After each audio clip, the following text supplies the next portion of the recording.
মুবারক তিনি তৎকালীন জমানায় ইরাকের জমিনে একটা আপনার আঙুরের বাগানে চাকরি করতেন।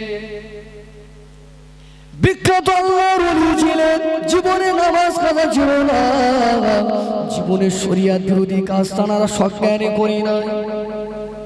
এই আব্দুল্লাহ ইবনে মুবারক একটা আঙুরের বাগানে চাকরি করতেন। আঙুরের বাগানে ইরাকে আগুনের বাগান ছিল, ওই বাগানে চাকরি করতে করতে এক তারিখে ওই বাগানের মালিক আঙুরের বাগানে আসলেন। কিছু বন্ধু বান্ধব সেলিব্রিটিদেরকে সঙ্গে করে নিয়ে এমন সময় আব্দুল্লাহ ইবনে মুবারককে তার মালিক বলতে লাগেন, আমার কর্মচারী আব্দুল্লাহ ইবনে মুবারক, আজ আমার স্পেশাল কিছু বন্ধু বান্ধব এসেছে। তুমি তো দীর্ঘ 8-10 বছর আমার বাগানে চাকরি করো, সুতরাং এই বাগান থেকে সব থেকে মিষ্টি এবং পাকা আঙুর একটা প্লেটে করে আনো। ও নবী, সেইখানে ভ্রম করি, আমাদের কলিজায় কবরের ভয় রয়েছে।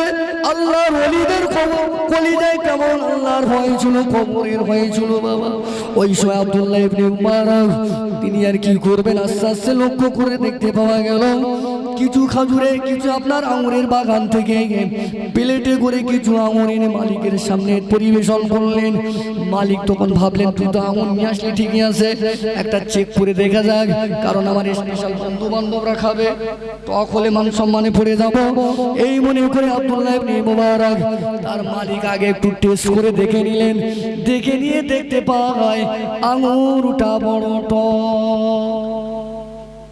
মালিক রেগে গেছে, বলে তুই 10 বছর চাকরি করছিস আমার বাগানে, এখন পাকা আঙুর মিষ্টি আঙুর তুই চিনিস না?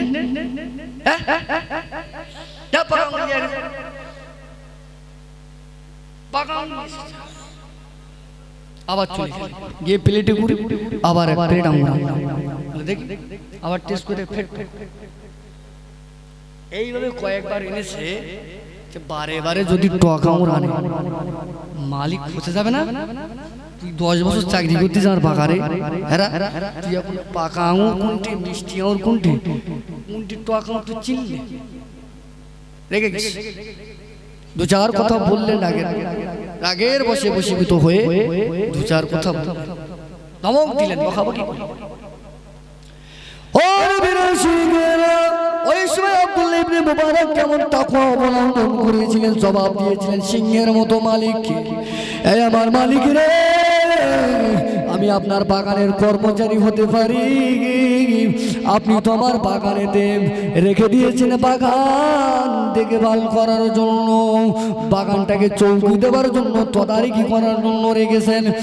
আপনি তো আমাকে বাগানে তো এই সত্ত্বে রাখেন নাই, আঙুর চেক করার জন্য তো রাখেন নাই। বলুন সুবহানাল্লাহ। আমি আপনার বাগানে কাজ করতে, বাগান চৌকি দেবো, বাগান তদারকি দেবো, আপনার সঙ্গে এই চুক্তি আমার হয়নি। কোনটি পাকা আঙুর, কোনটি টক আঙুর, কোনটা মিষ্টি আঙুর, আমি সব চেক করিনি। বলুন সুবহানাল্লাহ। আজ যেদিকে ভেড়ি রয়েছে সেদিকে দেখলে দেখতে পাওয়া যাবে ভেড়িতে কাজ করে, ভেড়ির মালিক এখনো ঘর বানতে পারে নাই, কর্মচারী হয়ে ঘরে সাথ দেয়।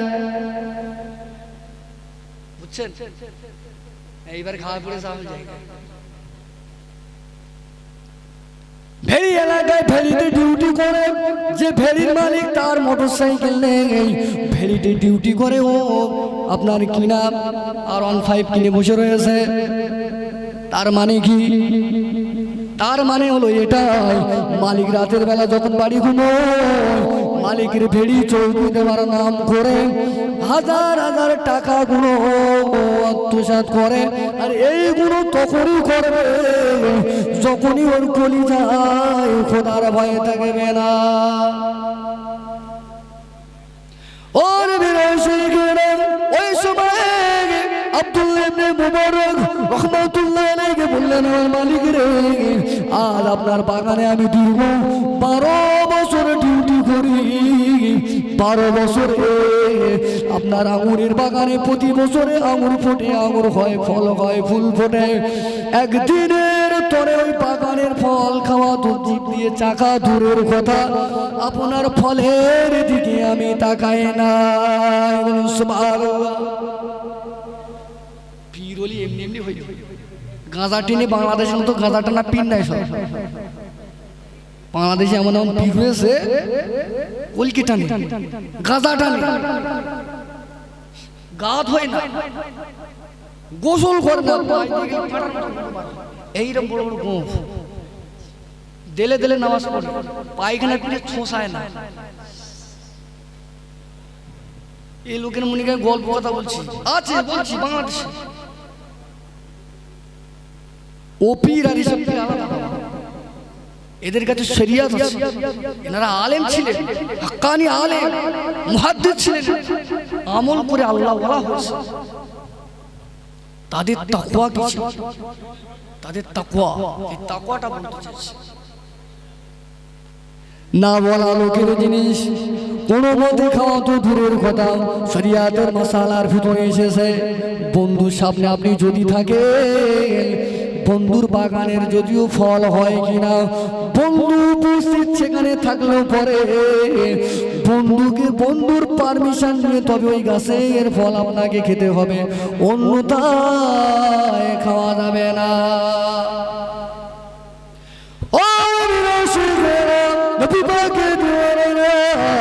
ওই সময় আব্দুল্লাহ ইবনে মুবারকের মালিক তখন আব্দুল্লাহ ইবনে মুবারককে জড়িয়ে ধরে বুকে টেনে নিয়ে ঝরঝর করে কাঁদে আর বলে, এমন কর্মচারী, এমন আল্লাহর ওলি আমার বাগানে রয়েছে, আর আমি আল্লাহর ওলি খোঁজার জন্য আমার দেশ ছেড়ে বাইরে যাই। কি জিন্দেগি গঠন করছে। এই জন্য আমাদের দুনিয়ার জমিনে আমল তৈরি করে যেতে হবে। মরণ কখন আসবে জানি না, কেননা কবি বলেছে, একদিন তোমার নাম মসজিদে হবে এলান, একদিন তোমার নাম মসজিদে হবে এলান। তৈরি থেকো, তৈরি রেখো, কবরের মান সামান, কবরের মান সামান। একদিন তোমার নাম মসজিদে হবে এলান। আত্মীয় স্বজন, বন্ধু প্রিয়জন, পরিয়ে তোমার নূতন কাফন, রাখবে তোমার ওই কবরে, থাকবে না কেউ আপন। একদিন তোমার নাম মসজিদে হবে এলান। দুনিয়ার জমিনে সবাইকে চলে যেতে হবে, কেউ আমরা দুনিয়ার জমিনে থাকবো না, আমাদের সকলকে চলে যেতে হবে। কিন্তু যাওয়ার আগে যেটা আমাদের করতে হবে সেটা হলো নামাজ, নামাজ, নামাজ। এখানে সবাই নামাজ পড়েন তোমার সাথে? 3 ভাগের 1 ভাগ। ও নবীর আশিকেরা, নামাজ আমাদের পড়তে হবে। আমি পবিত্র কোরআনুল কারীমের 27 নম্বর পারা, সূরা নাম হলো সূরা রহমান। সূরা আর রহমানের একটি আয়াতে কারিমা তেলাওয়াত করেছিলাম। আল্লাহ পাক বললেন, ওয়ালিমান খাফা মাকাম রাব্বিহি জান্নাতান। আল্লাহ রাব্বুল আলামিন এই আয়াতের ভিতরে জানিয়ে দিয়ে দিলেন, ময়দানে হাসরের দিনে কঠিন বিচারের পরে ওই সমস্ত ব্যক্তিরা দুটো করে জান্নাত তাদেরকে আল্লাহ দেবেন, যারা দিন এবং রাতের ভিতরে আমার আল্লাহর ভয়ে না ঘুমিয়ে গুনার কথা স্মরণ করে আল্লাহর ভয়ে দাঁড়িয়ে দাঁড়িয়ে নামাজের সাজদায় কাটিয়েছে। এবং সুবহানাল্লাহ, এই নামাজ বলে নামাজ তো সে তারা পড়বে, তারা বুড়ো হয়ে যাবে, তারা বুঝা আমাদের না, তারা বুড়ো হয়ে যাবে, তাদের নামাজ নামাজ এই যে বসে সুবহানাল্লাহ বলবেন, আলহামদুলিল্লাহ বলবেন, দরুদ শরীফ পড়লেন, আল্লাহ অনেক সওয়াব দেবে। কিন্তু এর পরিবর্তে যে আপনি নামাজ পড়ছেন না, তার যে গুনাহ হবে এই সওয়াব বাঁচাতে পারবেন, বাঁচাতে পারবেন। কারণ যে ব্যক্তি 17 রাকাতের 1 রাকাত কিংবা 1 ওয়াক্ত নামাজ ছেড়ে দেয়, প্রিয় নবী হাদিস পাকের ভিতরে বললেন 2,88,00,000 বছর দোজখে পড়বে। কোন 2,88,00,000 বছর? যেদিনে দুনিয়ার 50,000 বছর সমান একটা দিন, সেই দিনের হিসেব অনুযায়ী 2,88,00,000 বছর। যদি মনে করেন পারবো না, তাহলে নামাজ ধরে। যদি বলেন হ্যাঁ দুনিয়া সব সামনে নিচ্ছি, ওখানেও ঠিক ফেরেশতাদের বলি কি না, ঠিক নবী পাকের আশিকেরা, ও নবীর উম্মতেরা, আল্লাহ নবী দুনিয়া বাদশা হাবিবুল্লাহ, নবী আমার হাদিস পাকের ভিতরে জানিয়ে দিয়ে দিলেন, আল্লাহ পাক আল্লাহ তাআলা ময়দানের মাশরে কঠিন হাসরের দিনে বান্দা বান্দীদেরকে সর্বপ্রথমে যে প্রশ্নটা করবে সেটা হলো নামাজ। কোন পীরের মুরিদ এসব জিজ্ঞাসা করবে না, হুই আর ইউ এসব জিজ্ঞাসা করবে না, হোয়াট ইজ ইউর নেম, তোমার বাড়ি কোথায়, তোমার নাম কি, তুমি কতটা গাড়ি করে এসেছো, কতলা বাড়ি করে এসেছো, কতটা ভেড়ি করেছো, কতটা কুমড়ো ফানা ফুড়ি করেছো, আল্লাহ পাক এসব কিছু দেখবে না। আল্লাহ পাক আপনার ঈমান আর আমল দেখবে। ওখানে কোনো বংশ পরিচয় চলবে না, ওখানে কোনো রকমের পরিচয় চলবে না, পরিচয় রাহাজারি মস্তানি হামবাড়াই তামবাড়াই সব দুনিয়া চলে, মরার পরে কিছু চলবে না। যে যতই হামবাড়াই করুক না কেন, এখন আপনার আজ থেকে 10 বছর আগে আপনি লক্ষ্য করে দেখেন, গ্রামে যাদের সামনে লোক কথা বলতে ভয় পেত, আজকের দেখো কবরে তারা শুয়ে রয়েছে, তাদের কান ধরে টানলেও তাদের কিছু করার আর ক্ষমতা নাই।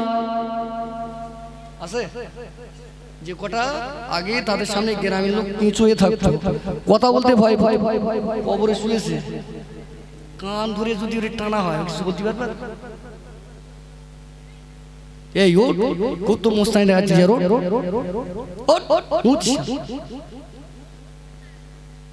যা কিছু সব এখানে বাহাদুর।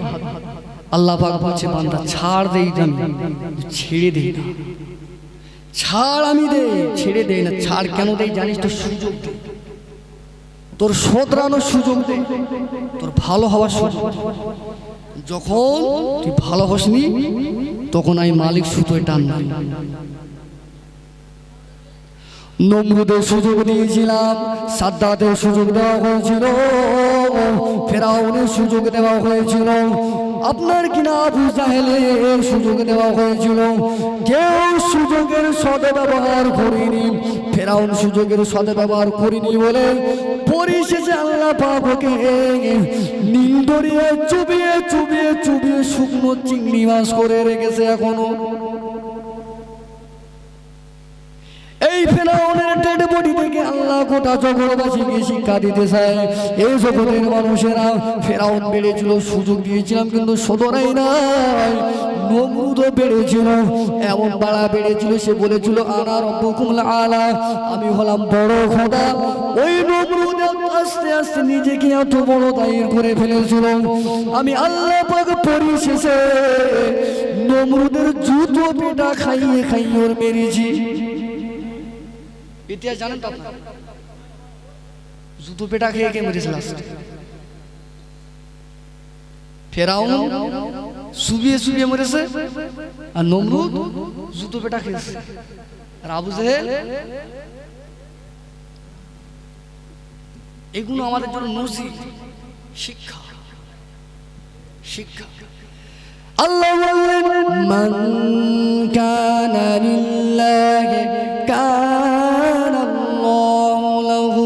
যে ব্যক্তিটা আমার হয়ে যাবে আমি আল্লাহ পাক তার হয়ে যাব। শুধু আমি আল্লাহ তার হব না, গোটা দুনিয়া যা কিছু আছে সব তার গোলাম বানিয়ে দেব। সুবহানাল্লাহ, জোরে বলেন না সুবহানাল্লাহ।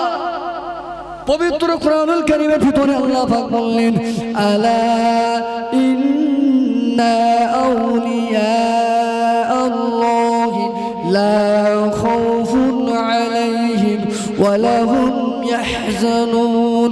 আল্লাহ রাব্বুল আলামিন পবিত্র কোরআনুল কারীমের ভিতরে আয়াতের ভিতরে বললেন, যারা আমার প্রিয় বান্দা বান্দি হয়ে যাবে, আশিক আশিকা হয়ে যাবে, মাহবুব বান্দা বান্দি হয়ে যাবে, বাবু বান্দা বান্দিরা শুনে রেখে দাও, দুনিয়ার জমিনে তুমি যখনই বিপদে পড়বে আমি আল্লাহ পাক আল্লাহ তাআলা আমার শুকরিয়া আদায় করলে, আমার ইবাদত বান্দেগীর ভিতরে লিপ্ত থাকলে, তুমি যখন বিপদে পড়ে যাবে আমি আল্লাহ আমার সাহায্য তোমার উপরে চলে আসবে।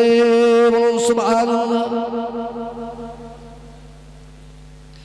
আর বিরাশিকেরা দোয়া চেয়েছে, মসজিদে গিয়ে দোয়া চেয়েছে, মুখে ফেঁকো পড়ে যায়, দোয়া কবুল হয় না।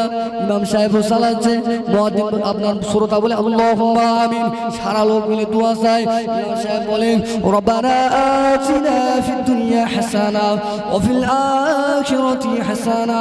সকলে বলছে আল্লাহুম্মা আমিন। এই আল্লাহুম্মা আমিন বলে বলে বলে বলে দেখা যায় 2-4 মাস হয়ে গেল, এখনো পর্যন্ত দোয়া কবুল হয় না। কেন হয় না? একবারও আমরা খোঁজার চেষ্টা করি না। নিশ্চয়ই আমাদের দোয়া চাওয়ার ভিতরে কোনো জায়গায় চোরালিক হয়ে রয়েছে, ক্ষেতের আলে ভোগ হয়ে রয়েছে, যে কারণে ওই ভোগ দিয়ে পানি বার হয়ে শয়তানের খেতে চলে যায় বলে আমাদের আমল আর দোয়া আল্লাহ দরবারে কবুল হয় না।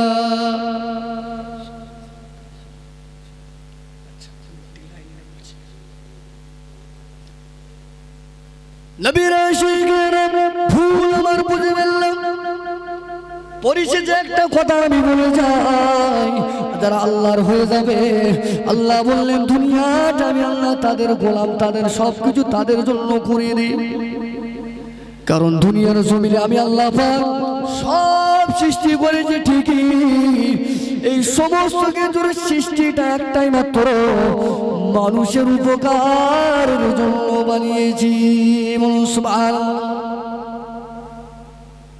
আল্লাহর হয়ে যান, দুনিয়া আপনার কাজে লাগবে, পরকালও কাজে লেগে যাবে।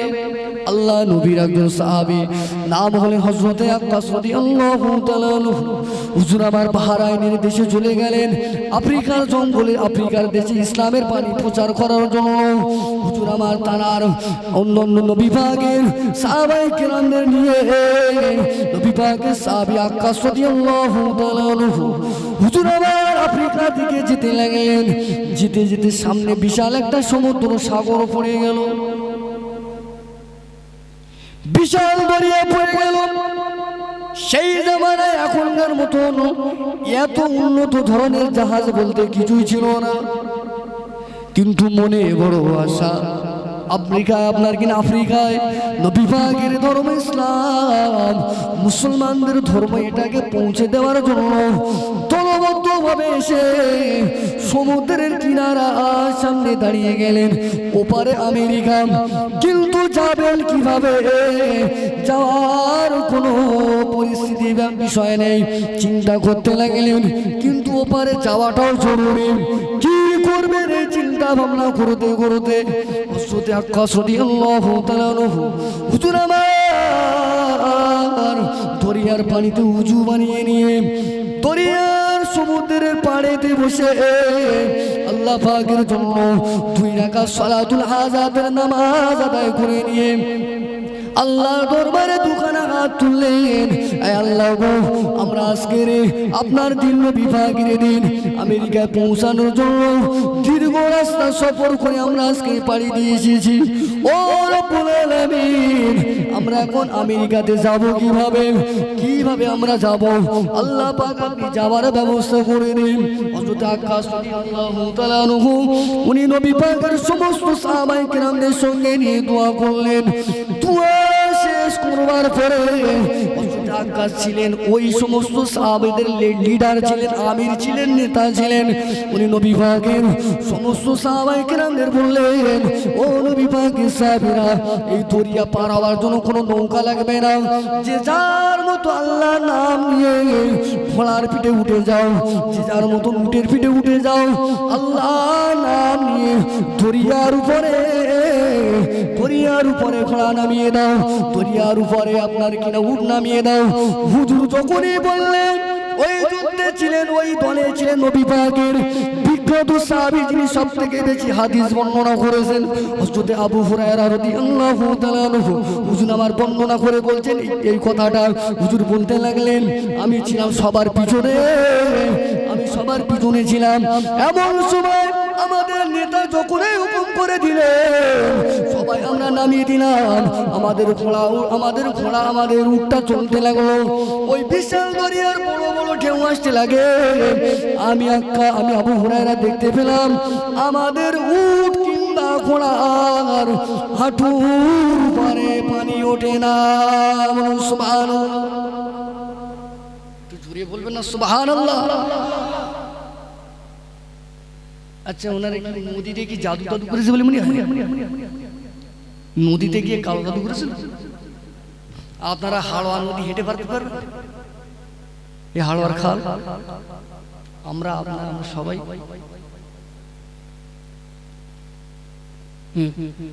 আধা মাজা এসে ডুবে খেয়ে এসেছি। পানি বলতে তোর অনেক মনে পরে পেয়েছি, আয় মাটি করবে ছিলিস তো কিছু করতে পারিনি, কেউ আয়ের শুরুই ধরে। আপনাদের এই পাশে জোয়ারিয়া বলে একটা গ্রাম আছে, এই জোয়ারিয়া গ্রামে একটা মস্ত বড় আল্লাহ ওলি শুয়ে আছে। জানেন ওনার ইতিহাস? জোয়ারিয়া হান্নান খান রহমাতুল্লাহ আলাইহি জবরদস্ত একজন কামেল ব্যক্তি ছিলেন, আল্লাহওয়ালা মানুষ ছিলেন। এলাকার মানুষ পীর চেনে না গায়ে, পীর চেনে না মায়ে, আর পীর চেনে না বউ। এই তিনজনের জীবনে তিনজনের কাছে পীর সারা যাবে না। মার কাছে খোকা, পীর যত বড় পীর হোক না কেন খোকা মায়ের কাছে।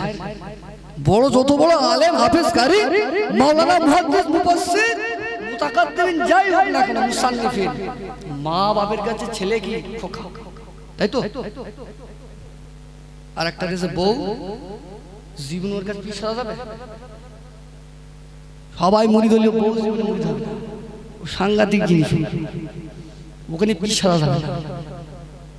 আর এক জায়গায় পীর মানে না, সেটা হলো গাঁয়ে। যে গ্রামে থাকবে তো ওই ছোটবেলা ওদের গাছে না কুল চুরি করে মানে গ্রামের মানুষের কাছে পীর হয়, এটা প্রবাদ বলে, প্রবাদ। ওই জোয়ারিয়া হান্নান খান রহমাতুল্লাহ আলাইহি, বলবো ওনার জীবনে একটা কথা বলবো। কত বড় আল্লাহর কামেল ব্যক্তি ছিলেন, কিতাবের ভিতরে পেয়েছি জোয়ারিয়া হান্নান খান রহমাতুল্লাহ আলাইহি। আজ থেকে কয়েক বছর জীবিত থাকা অবস্থায় উনি তখন অটো রিক্সা করে, পা রিক্সা করে জলসা করতে যেতেন। আমাদের ভাঙড়ের কোষপুকুর গ্রাম বলে একটা জায়গা রয়েছে, কোষপুকুর বলে একটা গ্রাম রয়েছে। ওই কোষপুকুর থেকে জলসা সেরেন জোয়ারিয়া হান্নান খান রহমাতুল্লাহ আলাইহি। তখন হাড়োয়ার ব্রিজ হয়নি, গভীর রাত্রিতে রাত 12টা 2টোর সময় এসে খেপার পড়া পারাফার বন্ধ হয়ে গিয়েছে। আপনার কি নাম? ওই রিক্সা চালক এসে দাঁড়িয়ে গেল আর বলতে লাগলো, হুজুর আমি তো আপনার বারে বারে বলেছিলাম সন্ধ্যা রাত্রি জলসা নেবেন, এখন আপনি বাড়ি রাত্রে জলসা নিয়েছেন, এখন এই রাত্রে শীতের রাত্রে বসে বসে খাবেন, কিভাবে নদী পার হবেন? ও এলাকারা, হান্নান খান এলাকার মানুষেরা শুনিয়ে নেন। ওই সময় হান্নান খান তিনি তার ওই গাড়ি যিনি চালাতেন রিক্সাওয়ালাকে বলেছিলেন, বাবা জীবনে আমার এই কথাটা যতদিন আমি বেঁচে থাকবো কারো কাছে প্রকাশ করবে না, তবে তুমি চোখটা বন্ধ করো, স্টার্টিংটা আল্লাহর নাম নিয়ে বিসমিল্লাহি তাওয়াক্কালতু আলাল্লাহ বলে এই হাড়োয়া খালের উপরে ফ্যানটা নামিয়ে দাও। আমি যতক্ষণ না পর্যন্ত তোমাকে চোখ খুলতে বলবো ততক্ষণ পর্যন্ত তুমি চোখ খুলবে না। যখন এমনি করে যখন হুজুর বলে দিলেন, রিক্সাওয়ালা চোখ বুজিয়ে নিলেন, আবার আপনার কি নাম এমন সময় হান্নান খান রহমাতুল্লাহ আলাইহি বললেন, এই রিকশা চালক ভাই, এবারে তুমি চোখটা খোলো।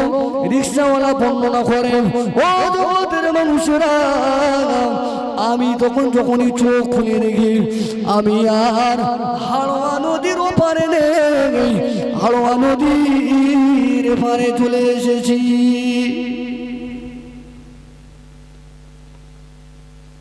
কেতা বলার কথা, আমার বাপের কথা, হান্নান খান সাহেবের সঙ্গে আমার পরিচয় নেই, আমার 5 কাঠা জমি হতে যায়নি যে তার নামে দালালি করতে হবে।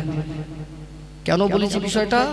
আল্লাহ বলছে যে আমার হয়ে যায় তার আমি হয়ে যাই, এটাই বুঝাতে চাইছেন,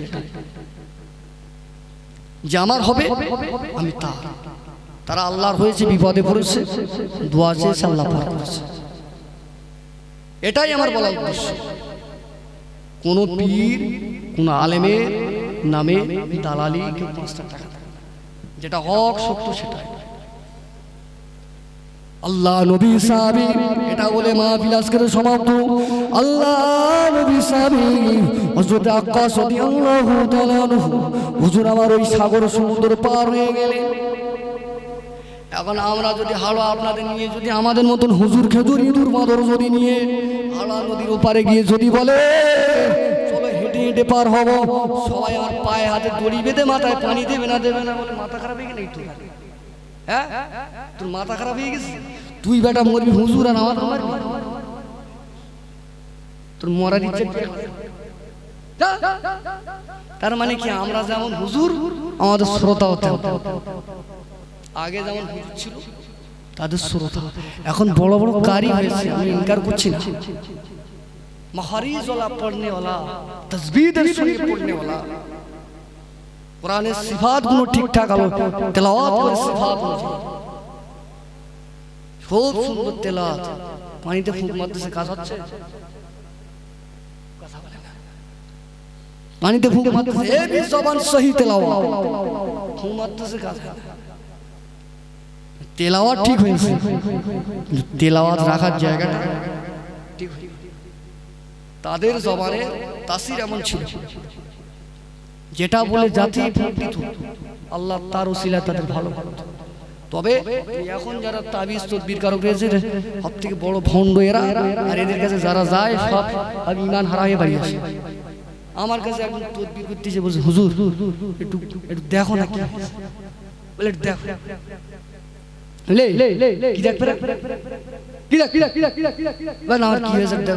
তোর কি আছে আমি জানি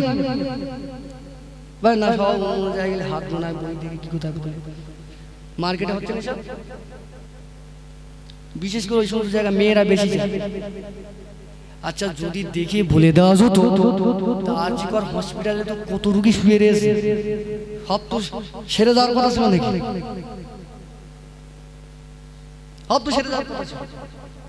ভণ্ডামি জেনে রাখবেন, গরুর গলায় যদি গরুর দুধ না হয়, হুজুরের কাছে যাবেন, তাবিজ দেবে, ওই তাবিজটা গরুর গলাতে বাঁধবেন, ইনশাআল্লাহ দুধ হবে। একই তাবিজ যদি আপনি সোর বসেন, সোয়ের গলায় যদি সোয়ারের যদি দুধ না হয়, সোয়ারের গলায় যদি ওই মাদলি দেন, কাজ হবে বলে মনে হয়। জ্ঞানী মানুষ বুঝে না নিশারা। আজ সমাজটা হয়ে গিয়েছে তাই, নামাজ নেই, রোজা নেই, হজ নেই, জাকাত নেই, শরিয়াত নেই। যা কিছু শরিয়াত মানতে বলেছে, মা তাকুম রাসূলু ফাখুযুহু ওয়া মা নাহাকুম আনহু ফান্তাহু। আল্লাহ নবী যেটা দিয়েছে সেটা ক্যাশ করো, গ্রহণ করো। নবী যেটা ছাড়তে বলেছে সেটা ছেড়ে দেন, মানা ছাড়া। এই আমলগুলো আপনার ভিতরে যখন থাকবে, কোরআনের আয়াত কাছে রাখলে কাজ হবে, আর শরিয়াতের কোনো চিহ্ন না থাকলে শরীরের গলায় মাদলি দিলে যেমন কাজ হয় না, কোরআন যদি ওর গলায় ঝুলিয়ে দেওয়া হয় কিছু হবে না, হবে না। অতএব বাড়ি নিয়ে কোনো মাগুন সব যাচ্ছে গোনাতি, খবরদার। একা একা তো যা জীবনে গোনা করেছেন, আর ওদেরকে ওই জায়গায় পাঠাবেন। টাকা কোনো সর্বনাশ করতে নাকি, তোমার বাড়ি যায় যায় ঝগড়া হয়, কার বাড়ি যায় যায় ঝগড়া হয়, কার বাড়ি যায় যায় তোমার শাউরি একটু খিটখিট করে না? হ্যাঁ হ্যাঁ ঠিক বলিস। কার শাউরি খিটখিট করে? পুরো মুরগি বানাচ্ছে, এদের জন্য শরীয়তে তাবিজ কবজ জায়েজ আছে। এদের অপকর্মের কুকর্মের কারণে এক শ্রেণীর অন্য আকীদা অবলম্বী মানুষেরা না বুঝে তারা সরাসরি শিরক ফতোয়া দিয়ে দিচ্ছে। পীর জিনিসটা ভালো, আকারি আলেম ওলামা পীর ভালো, কিন্তু বাংলাদেশের 35 জলানি গাঁজা টানাদের জন্য হাক্কানিদের নামে বংশের বিশাল নাম। দুটো ছেলে যদি মদখোর হয়ে যায়, জেনাখোর, ব্যভিচার, বংশ গোটা শেষ হবে না? বংশের দুর্নাম হবে না? হবে না? ঠিক এটাই ঘটছে। ও নবীরা সেখানে শেষ পয়েন্ট চলে গেলেন আফ্রিকায়। আফ্রিকায় ছিল খ্রিস্টানের মরহুম হযরত আক্কাস রাদিয়াল্লাহু তাআলা আনহু। ওই সময় খ্রিস্টানদেরকে বলতে লাগলেন, খ্রিস্টানেরা অবাক হয়ে গেলেন যে কিছু মানুষ যেন সমুদ্র সাঁতরে সাঁতরে যেন চেপে চেপে চলে আসে। খ্রিস্টানরা ওরা তখন ভাবতে, যারা হচ্ছে কি আর আমি ঠিক দেখছি না স্বপ্ন দেখছি?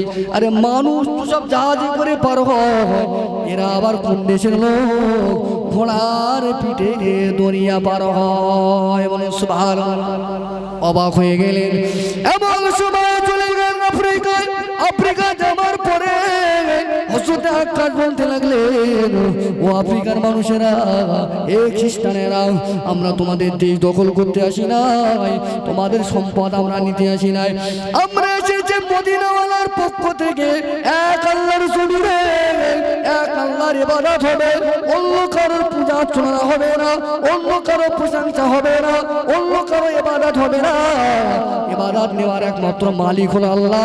সুতরাং আল্লাহর জমিনে আল্লাহর আইন প্রণয়ন করার জন্য আমরা আরব কান্ট্রি মক্কা নগরী থেকে এসেছি। সুতরাং তোমাদের সবার ইসলামের কলিমা পড়তে হবে। তারা বলতে লাগলে, হ্যাঁ মুসলমান বেটা এসেছে, আমরা তো জাতিতে খ্রিস্টান, সুতরাং মুসলমান তো হওয়া যাবে না। সন্ধ্যা ঘনিয়ে এসেছিল। এমন সময় আক্কাস বলতে লাগলেন, এ খ্রিস্টান ভাইয়েরা, রাত তো হয়ে গেল, আমাদের থাকার কোনো জায়গায় নেই, আমাদেরকে একটু ঘর বাড়ি দেওয়া যাবে থাকার জন্য?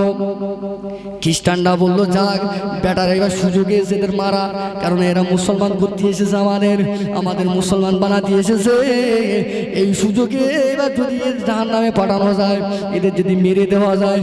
এমন সময় খ্রিস্টানরা চিন্তা ভাবনা নিল, আপনার সাউথ আফ্রিকা বিশাল বড় জঙ্গল, আপনারা নেটে আপনারা পাবেন।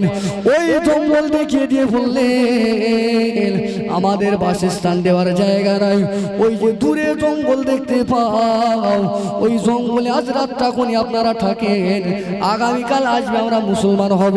খ্রিস্টানরা ভেবেছিল জঙ্গলে একবার গোড়া বোঝাতে চেয়েছে যে জঙ্গলে যা বাঘেরা তোদের নাস্তা করে খেয়ে ফেলবে, ইসলাম ধর্ম প্রচার করার স্বাদ তোদের মেটাবে। এই মনে করে ওরা জঙ্গলে দিক পাঠিয়ে দিল। আল্লাহ নবী সাহাবী হযরত আক্কাস রাদিয়াল্লাহু তাআলা আনহু নবী পাকের तमाम সাহাবায়ে কেরামদেরকে সাথে করে নিয়ে আফ্রিকার জঙ্গলে চলে গিয়ে একটা স্টেজ বানালেন। আপনারা যেমন স্টেজ বানিয়েছেন, এরকম স্টেজ বানিয়ে হযরত আক্কাস জঙ্গলের দিকে মুখ করে জঙ্গলের প্রাণীদেরকে লক্ষ্য করে বলতে লাগলেন, এ জঙ্গলের হিংস্র প্রাণী বাঘ ভাল্লুকেরা, আমি নবীর গোলাম, আমি মদিনার জমিন থেকে এসেছি। সুতরাং আজ তোদেরকে বলি, আজ রাত্রে জঙ্গলে আমরা থাকবো, আমাদের কোনো বায়োডাটা নেই, আমাদের কোনো বংশ পরিচয় নেই, আমাদের কোনো অর্থ নেই, আমাদের কোনো টাকা নেই, গাড়ি নেই, বাড়ি নেই, আমরা মুস্তাফার গোলাম, মদিনা জানের রহমতের গোলাম, আল্লাহর বান্দা। বলছি আজকে রাতের জন্য আমরা যে এলাকায় রয়েছে আফ্রিকার জঙ্গল, তোরা ছেড়ে দিয়ে চলে যা। কিতাবের ভিতরে এসেছে হযরত আক্কাস রাদিয়াল্লাহু তাআলা আনহু যখন নসিহত জঙ্গলের দিকে তাকিয়ে যখন বলতে লাগলেন হিংস্র বাঘ ভাল্লুকদেরকে, কিতাবের ভিতরে এসেছে, তারিখের কিতাবের ভিতরে এসেছে, কিতাবটার নাম হলো তারিকুত তাবারি। তারিকুত তাবারির ভিতরে এসেছে 19 নম্বর খণ্ডের মধ্যে। ও নবী পাকের শিকেরা, হযরত আক্কাস রাদিয়াল্লাহু তাআলা আনহু বলার সঙ্গে সঙ্গে দেখা গেল জঙ্গলের হিংস্র জীবজন্তু সাপেরা গালে করে ডিম নিয়ে জঙ্গল ছেড়ে দেয়।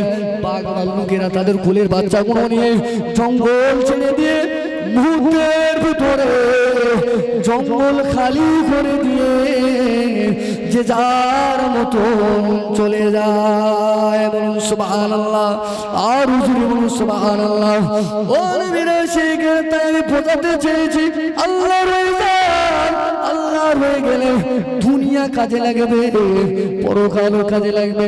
কবি বলেছেন, এমন জীবন করিতে হইবে গঠন, মরণে হাসিবে তুমি কাঁদিবে ভুবন। এমন জীবন করো না গঠন, মরণে কাঁদিবে তুমি হাসিবে ভুবন। ওই জীবন গঠন করো যে জীবনে আপনি মারা গেলে আপনার জন্য আপনার মহব্বতে মানুষ কাঁদবে। হারে আমাদের গ্রাম থেকে একটা সম্পদ চলে গেল, আপনার জন্য দোয়া করবে। এই জিন্দেগি গঠন করো, ওই জিন্দেগি গঠন করো না। আপনার মৃত্যুতে মানুষ শান্তি পাবে, এই জিন্দেগি গঠন করলে দুনিয়াও শান্তি পাবে না, কবরেও শান্তি পাবে না, মারা যাওয়ার পরেও শান্তি পাওয়া যাবে না। আপনারা জ্ঞানী জ্ঞানী মানুষ, আলোচনা সমাপ্ত হয়ে গেছে, বেশি কিছু লম্বা চলবে না। তাহলে দুনিয়া আমাদের সার আলোচনার পয়েন্ট যেটা বুঝে আসলো, আমল করার জায়গাটা এখানে যেটা করবেন সেটাই পাবেন। প্রথমেই এটাই শুরু করেছিলাম, তাই তো? আর সেখানেই শেষ। আমি সাবজেক্টের উপর আলোচনা, আজকে আমার আলোচনা ছিল খোদার ভয়। আল্লাহ ওয়ালা হয়ে গেলে কি হয় সেই বিষয়। অতএব তাহলে আমরা উপকার পাবো হাসরের মাঠে। এই মাহফিল আগামী বছর, এই বছর প্রথম এসে